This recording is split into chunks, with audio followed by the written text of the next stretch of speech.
আসসালামু আলাইকুম। সবাই কেমন আছেন? আশা করছি সবাই ভালো আছেন। আমরা আলহামদুলিল্লাহ ভালো আছি। এই যে মোরগ পোলাওটা রান্না হয়েছিল কালকে, এত স্বাদ হয়েছে, মানে স্বাদের চোটে 1 কেজি চাল রান্না করছে। আমার কোনো সময় 1 কেজি চাল খাওয়া হয়ে যায় না, আধা কেজি রানলেই তাও থেকে যায়। আর 1 কেজি চাল রান্না করা হয়েছে, সেই মনে করেন সব শেষ। এতটুকু আছে, আর একটু ছিল, আমার ছেলের অফিসে দিয়ে দিছি জোর করে। কি সেই বলতেছে মজা হয়েছে, তো ওই জন্য এই কথা শোনার পর কি আর মার মন কি আর হয়?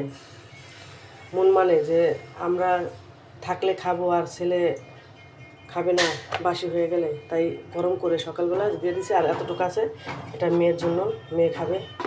আর আমি রুটি ভেজে নিতেছি, যেহেতু যে হালিম আছে, সরি হালিম না, নেহারি। এই দেখেন নেহারিটা কি সুন্দর হয়ে আছে, সর করে ফ্রিজে রেখে দিয়েছিলাম। এখন এটা জাল দিয়ে নিব। আর এই যে রুটি বানিয়ে নিতেছি। রুটিটা তো কয়টার বানিয়ে নিয়েছি, রুটি দিয়ে আজকে নেহারি খাবো। নেহারিটা এবার এত স্বাদ হয়েছে, অনেক স্বাদ হয়েছে। নেমে চলে আসো মা। মেয়ে উঠে গেছে ঘরের থেকে, ডাকতেছে, বিরাজ করবে। ওই মানে খাটে বসে এসে বিরাজ করবে, বলতেছে বিরাজ করবো, বিরাজ দিয়ে যাও। এতে রুটিগুলো ভাজা শেষ আমার, এখন নেহারিটা চুলায় দিয়ে দেবো। জি মা,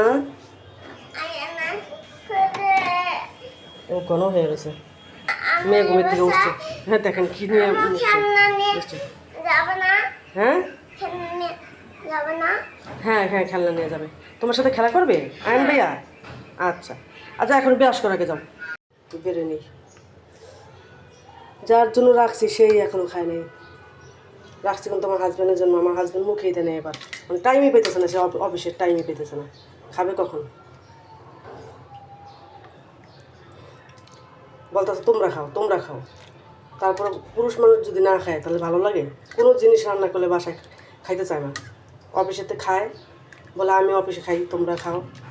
অফিসে সব সময় ভালো মন্দ খাই, বাসায় যা তৈরি করবা সব তোমরা খাবা। তারপরে কি মন মানে রাইখা খাওয়া যায়? এই যে রাইখা দিছি, এখন এই যে থেকে আমরা আবার খাইতেছি।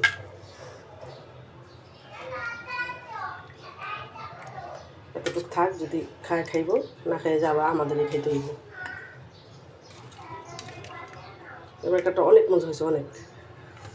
এই 2বার রান্না হলো, মেয়েরে নিয়ে আমি খাইনি আগে। নাস্তা পানি খেয়ে মেয়েরে খাওয়াইয়ে তারপরে চলে আসলাম রান্নাঘরে। এসে এই যে কালকে বিরিয়ানি রান্না করছিলাম, যে ওইটি পাতিল ধুয়ে এই যে এগুলো কাটাকাটি শেষ করে নিলাম। করলা ভাজি করব, আর হচ্ছে বেগুন আলু দিয়ে পাবদা মাছ রান্না করবো। এই যে পাবদা মাছ মশলা দিয়ে মাখাই রাখছি। মাছ কম দিছি, কারণ মাছ আমার থাকা যায়, মাছ কেউ খাইতে চায় না। এই জন্য আমি শুধু একটু একটা আলু দিছি আর বেগুন দিছি 2টা, এটা দিয়ে পাবদা মাছটা রান্না করব। এখন এগুলো ধোয়াধুয়ি করে নিই।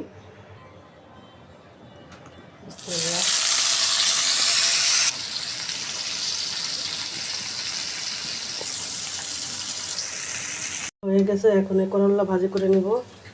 পেঁয়াজ চুলা দিয়ে দিছি, এই যে হালকা হলুদ লবণ দিছি, সাদাই করে বেশিরভাগ, কিন্তু হালকায় আজকে একটু হালকা হলুদ দিছি।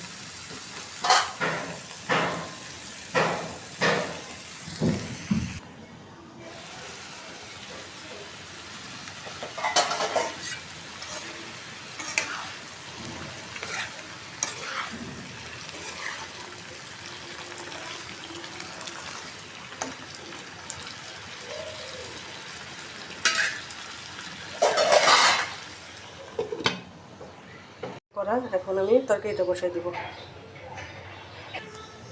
তরকারি বসার জন্য পেঁয়াজ, আচ্ছা সরষের তেলের তরকারি রান্না করতেছি, সরষের তেল দিয়ে। মশলা দিয়ে দিলাম আদা রসুন মরিচ গুঁড়া হলুদের গুঁড়া ধনিয়া গুঁড়া। আমার আদা রসুন লাগে সব তরকারিতে, মশলা ছাড়া খাইতে পারি না। এখন কষাই নিব ভালোভাবে। ওগুলো দিয়ে নিয়ে আগে কষাইছি। আজকে মশলাটা এত টকটকে হয়ে গেছে, লাল একটুখানি মরিচ দিয়েছি। মরিচগুলো এত ভালো, ঝালও যেমন, মানে তেমন। বেগুনটা দিয়ে দিলাম, বেগুন তো নরম, এই জন্য বেগুন পরে দিই। মাছগুলো দিয়ে দিছি, তারপরে জিরার গুঁড়া দিব নামানোর আগে।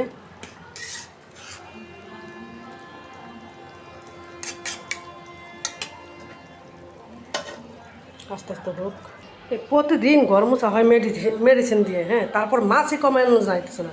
এই দেখেন মাছি, এই যে মাছি কীভাবে উঠতেছে, মাছির জ্বালায় মানে আর থাকতে পারছে না। আপনারা কমেন্টস করবেন তো মাছি কীভাবে যায়। প্রতিদিন এই যে মেডিসিন দেওয়া, প্রতিদিন ঘর মোছা হয়। একটা দিন যদি ঘর মোছা বাকি থাকে, এই ঘরে এইমাত্র মোছা হয়েছে, এই যে এখান থেকে যে মাছি। আর মেয়ে তো যে আম খাইতেছে শুয়ে, মেয়েকে আম মাইখা দিয়ে গেছি, কাইটা পাকা আমগুলো এত মিষ্টি আমগুলা।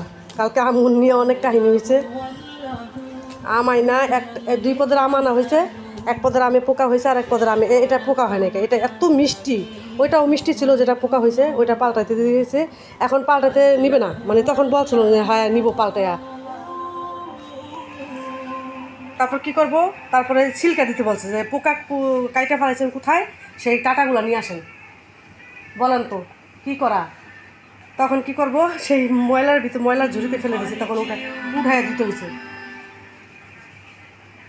আমার সেই ময়লার আম কাটা পোকাগুলা।